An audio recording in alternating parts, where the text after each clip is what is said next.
آج ہم بات کریں گے کہ کرولش عثمان کی قسط نمبر 18 میں کیا ہوگا۔ دوستو، جیسا کہ ہم نے پہلے ہی بتا دیا تھا کہ قسط نمبر 15، 16 اور 17 انتہائی دلچسپ ہوں گی۔ عثمان غازی نے ایک ایک کر کے کامیابیوں کی طرف قدم بڑھانا شروع کر دیے ہیں، مگر آگے بڑھنے سے پہلے ایک درخواست ہے کہ برائے مہربانی ایک لمحہ نکال کر ہمارے چینل کو ضرور سبسکرائب کر لیں۔ یہ ہمارے اور آپ کے لیے بھی انشاءاللہ بہت فائدہ مند ثابت ہوگا۔ تو اب بات کر لیتے ہیں قسط نمبر 18 کے حوالے سے۔ قسط نمبر 17 میں جیسا کہ آپ نے دیکھا کہ سفید داڑھی والوں کی کہی ہوئی بات کو عثمان غازی نے کس قدر آسن انداز میں انجام پہنچایا، کیونکہ اگر بازنطینیوں اور منگولوں کا اتحاد ہو جاتا تو ان کو پھر ہرانا تقریباً ناممکن ہوتا۔ اگر کئی قبیلے کی صورتحال پر بات کی جائے تو غندوز نے قبیلے کو بہت ہی آسن طریقے سے سنبھالا ہے اور اپنی عقل اور دانش مندی کا لوہا منوایا ہے۔ آنے والی قسط میں غندوز کی چالیں دیکھنے کو ملیں گی جو کہ کافی دلچسپ ہوں گی۔ ادھر صوفیہ نے کوئی بہت بڑی چال چلی ہے، لیکن اس کا پتہ آنے والی قسط میں چلے گا، کیونکہ یانیز بھی غائب ہے اور صوفیہ نے کوئی بہت خفیہ کام اپنی قریبی ساتھی کو سونپا ہے۔ صدیق کا راز بھی اب راز نہیں رہا اور اس کی جان کو بھی شدید خطرات لاحق ہیں، مگر عثمان غازی اب رفتہ رفتہ کامیابیوں کا سفر شروع کر چکے ہیں۔ دوستو، عبد الرحمن غازی کو بھی بچا لیا جائے گا اور ان کے ہوش میں آنے کے بعد علی شار کا راز بھی کھل جائے گا۔ دوندار، جو کہ پہلے ہی عثمان غازی کا جانی دشمن بن بیٹھا ہے، وہ اب علی شار کے ہاتھ کا کھلونا بن گیا ہے۔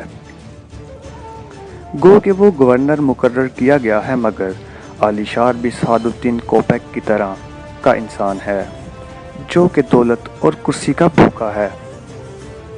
دوستو، اب صورتحال جنگ سے زیادہ سیاسی شکل اختیار کر گئی ہے، کیونکہ جس کی چال زیادہ اچھی ہوگی وہی اب کامیاب ہوگا۔ جیسا کہ ارطغرل غازی کا فرمان ہے کہ تلوار کی طاقت ایسی طاقت ہے کہ جس سے تمام قوتوں کو شکست دی جا سکتی ہے، مگر آج تک ایسی کوئی تلوار نہیں بنی جو کہ عقل کی طاقت کو شکست دے سکے۔ دوستو، دوندار دوبارہ پہلے کی طرح قبیلہ حاصل کرنے کی کوشش کرے گا اور اس کے لیے اس کو جو بھی کرنا پڑے، چاہے اپنی قوم اور قبیلے سے غداری ہی کیوں نہ ہو، وہ ضرور کرے گا۔ دوندار کی بیٹی آئی گل ایسی لڑکی ہے جو اب بھی سمجھتی ہے کہ بہادر کو عثمان نے قتل نہیں کیا ہے۔ اب بات کر لیتے ہیں بالگئی کے حوالے سے۔ تو دوستو، ہم نے جیسا کہ پہلے ہی آپ کو بتا دیا تھا کہ آگے چل کر منگولوں کے کچھ لوگ عثمان غازی کا ساتھ دیں گے۔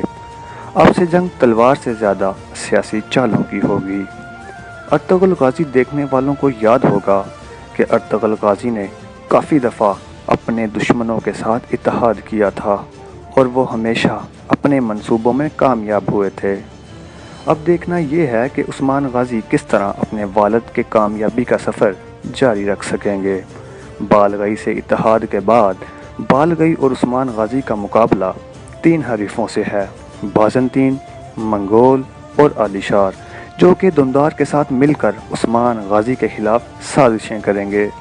غندوز کی جان کو شدید خطرہ لاحق ہے، مگر اس کے باوجود انہوں نے اپنے والد کی طرح خطرے میں چھلانگ لگا دی ہے اور علی شار کی دعوت قبول کر لی ہے۔ اب دیکھنا یہ ہے کہ غندوز ایسی کون سی چال چلنے والا ہے جو سب کو حیران کر دے گی۔